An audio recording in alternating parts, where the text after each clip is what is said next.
In this screencast, I'm going to talk to you about integrated pest management. This is something we touched on in a previous screencast about sustainable forestry practices, but this is going to be more specific to the growing of crops. Okay, so integrated pest management, which is abbreviated IPM, basically it's a sustainable decision-making method that's based on data, and it combines biological, physical, chemical, and cultural. I'll explain what that means. Tools to basically identify, manage, and reduce the risk of pests, while basically minimizing economic, health, and environmental risks. So basically, instead of just blindly applying pesticides to get rid of pests, we're going to collect data and we're going to analyze the data, develop models, and use pesticides when we need to, but use other methods to reduce pests or avoid pests so that we can reduce the degree to which we rely on pesticides. So, this is basically what I said. So, the main thing is we're trying to ensure a profitable harvest while minimizing the use of pesticides. And the way we're going to do that is by being a little bit more scientific about how we manage our crops. Right? So, it basically comes down to collecting data and analyzing that data and using the results of that analysis to determine if and when it is appropriate to apply pesticides and how and when to use them. Now, prior to the development of IPM, which is still a fairly new thing, uh, farmers would just say, "Hey, you know what? It's been a couple weeks. I should just spray," and they'll pay a person to come out and spray pesticides all over their farm. And this sort of blanket and blind use of pesticides is A, expensive, and B, it's bad for the environment, and it doesn't always result in reducing pests the way one wants to. So it's sort of a blunt instrument for trying to reduce pests. And what agricultural scientists have said is, look, you do it in a scientific way, and you can use less pesticides, spend less money, and get better results. It's a win-win-win. So let's just talk about the different practices here. Okay, so I'm just going to go through the different practices associated with IPM. Okay, let's start with planting. Okay, so first of all, you choose crops that are appropriate for an area that make it less likely that you are going to end up with a pest infestation. So if you're in an area where, say, you know, uh, uh, a certain pest. I'm trying to think of this one that this cornworm. If you know you've got that, well then maybe don't plant corn. Okay, if you know you have tomato blight, well then don't plant tomatoes. So choose the correct crop. Use intercropping. Intercropping basically means that you're seeing an image of intercropping here. I have corn here, and I have some other crop. Unfortunately, I'm not a farmer, so I don't know exactly what this one is. But you intersperse them, so you're growing two or even more crops on a given plot of land. And this does several things. Okay, one is it reduces. Having a monoculture just makes you particularly susceptible to pest infestation. Even having this amount of physical distance basically makes it more difficult for pests to have explosive growth. It also is better for the soil, which also makes the plants less disease prone. Oftentimes, these other crops that are planted here, which is sometimes called strip cropping, they could be ones that are nitrogen fixing, like say legumes or clovers. Uh, and basically, you're trying to plant things in such a way that you reduce the spread of disease, and also you time it in such a way as to reduce your risk of infestation. So if I know that in late August we're going to have an infestation of locusts, I know that because I have data. Well, you know what? I'm going to plant a crop that's going to be over and done with before those locusts start climbing out of the ground and start infesting my crop. So it's basically just using data to inform you as to what you should plant and when you should plant. Then there's forecasting. So once you have data, you can start using models to make forecasts. So if I know, as I said, that a certain pest species reach their maximum at a certain time, well, then I can plan a crop that is going to reach maturity before that time. Also, weather data is important because when it does come time to apply pesticides or fertilizers for that matter, but in this case, we're talking about pest management, I can choose a time when I am going to maximize the benefit of that pesticide while minimizing the risk of it being carried off by wind or getting into the soil because of rain. So another thing is you got to collect data. So you want, instead of just guessing that I might have pests out there, so I'm just going to blanket my fields with pesticides. Instead, you say, well, let's just see what we've got. So you put out traps, and people have gotten quite sophisticated at building these traps.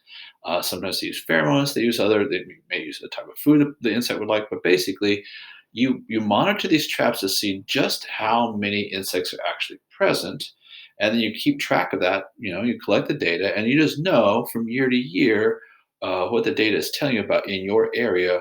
How do these pest populations vary over time, and vary with what kind of crops you have?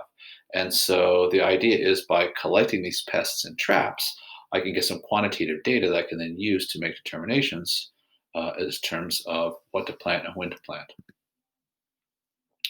The other thing is just monitoring and thresholds. So basically, by monitoring, what we do is the farmer goes out and just on a fairly regular basis looks for pests, not just from traps, but physically goes out and looks at the crop itself, and keeps records and says, okay, well, you know what, I have some pests, but they're not that bad yet, so I'm not going to treat yet. Okay, so the idea is you have a certain threshold in mind. If the pests are at a low level, then I'll spend more money treating my crop than I will benefit from killing the pests that are in it. So you set certain threshold limits, you monitor the fields. When you reach that threshold, at that point you'll resort to pesticides, but prior to that you won't. There's a twofold benefit here. One is economic.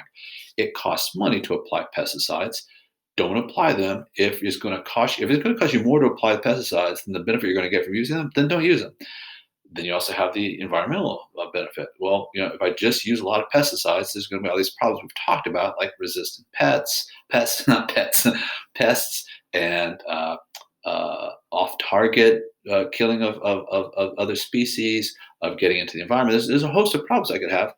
We avoid that, right? Well, at least we greatly reduce that by waiting till we reach thresholds rather than just applying whenever we think we need to. Now, cultural control is a harder one to understand what we mean by this, but it's basically people have certain methods of farming, and we can change those methods. So let's say one of the main things is people they irrigate. Well, how you irrigate can make a difference. So if you use too much water, you can encourage root funguses. So basically, changing how you do your farming practice can help control pests. That's what we mean by cultural control. So it's basically, as a farmer, you learn from your father.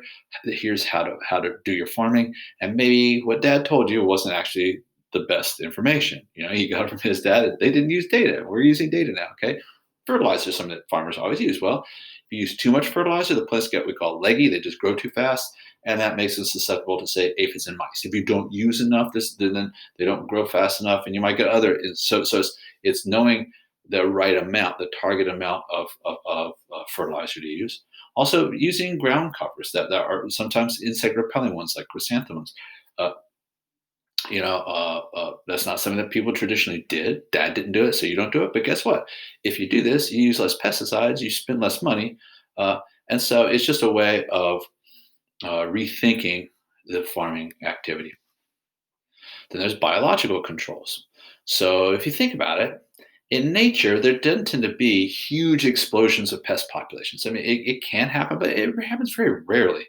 Things tend to, populations tend to control each other. So, right. So if you have, we talked about this earlier in the year when we were studying ecology. If you get an explosion of prey, well, it's quickly followed by an explosion of predators, and the two things keep each other in check. So the idea is when we plant these monocultures, we're inviting large explosions of pests. So what the biologic control is, well, you monitor it and say, you know what? So like here's aphids. They can be quite destructive to many leafy plants. Well, this is called a ladybug. Guess what? Ladybugs are vicious killers.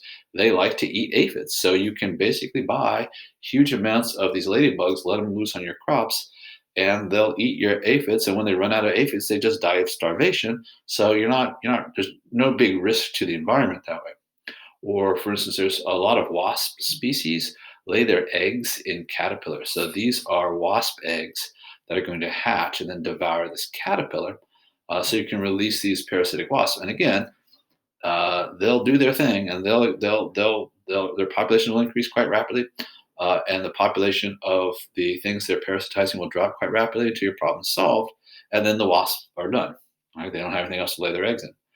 Another one is the use of a thing called BT. It's just one example, but there's certain bacteria. BT is one of the most common ones. We talked about earlier. It's naturally occurring soil bacteria, so it's fairly safe to use. But it is something that is often quite deadly to larval insects. So those are three examples of biological controls we can use. And then there's chemical controls. You can obviously the use of pesticides, right? And there's lots of different pesticides. There's hard pesticides and soft pesticides. Basically, a soft pesticide being one that's less toxic, that is has a short half life, is less likely to become a problem in the environment. Maybe one that is more targeted and less likely to have off target consequences. When these pesticides are used, one takes into account weather conditions because if the wind is blowing, well, you're going to get drift and you're going to carry that off, and you're going to have off-target killing happening.